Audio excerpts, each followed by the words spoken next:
Then the next day we traveled by car and entered Abkhazia. Little did we know that an operation had been planned for that very day. When an armed group led by Gargarashvili stormed in, I saw a tank and several armored vehicles. Was it the first time? It was the first time. It wasn't a combat operation, more of a show of power. They drove to the river Pso and drank water from the river. That was their way of demonstrating that it is a Georgian river, and that all the land up to the Pso is Georgian territory. Basically then, they were indulging themselves. It made the Abkhazians even more furious with the Georgians. But the Abkhazians let them through when an agreement was reached that they would drink the water and then leave.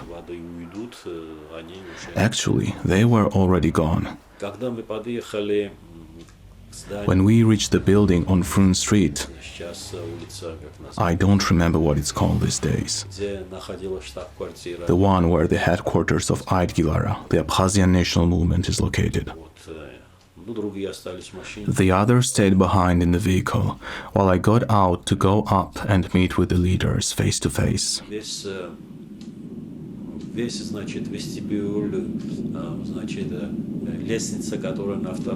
Inside the entrance hall and the staircase up to the first floor was totally crowded with young Abkhazians. I knew then that they were a militia, men who followed the recent developments, and saw that an armed Georgian troop had penetrated Abkhazia. And they were being called to arms. And you know what amazed me? There were 2 whole floors completely crowded with people. But the whole place was so silent that you could literally hear a pin drop. I imagined what it would have been like if Georgian guys were there. The kind of men I knew and hung out with at the time in Tbilisi. It would have been noise and chatter, shouting, somebody joking, somebody else swearing, but this was complete silence. And what I understood was that they knew what kind of thing they were getting into, and that they might not come out of it alive. So imagine the Georgians were gearing up. They were expecting a war, and of course they were expecting that they would win that war. And they were relying on arithmetic, so many of us and so few of them. Whereas the Abkhazians, when they decided to go to war, they knew that they could lose everything. Not only their lives, but the whole Abkhazian nation could be wiped out, crossed out from the history. That's what amazed me. 2 floors filled with young men, all standing in silence.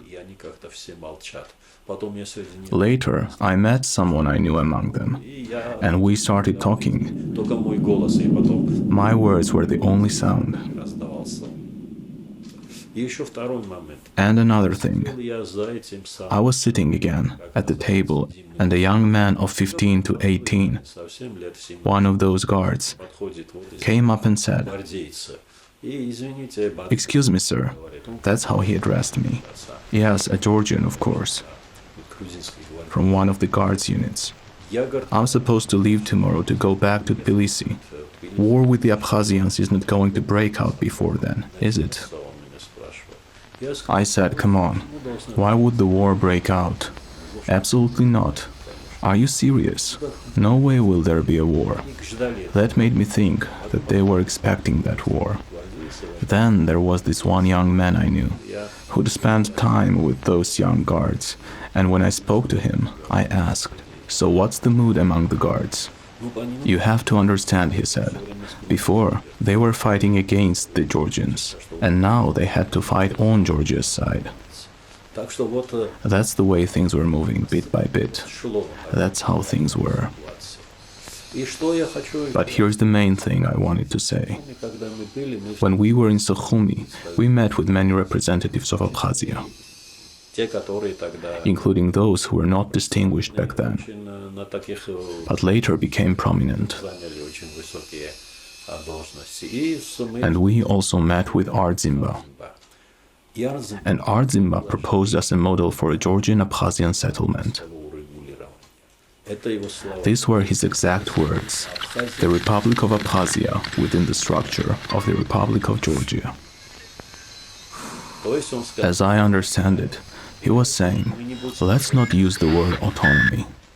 Look, when you talk to your people, when he was talking about the members of the Georgian parliament, he never referred to them as such. It was always them.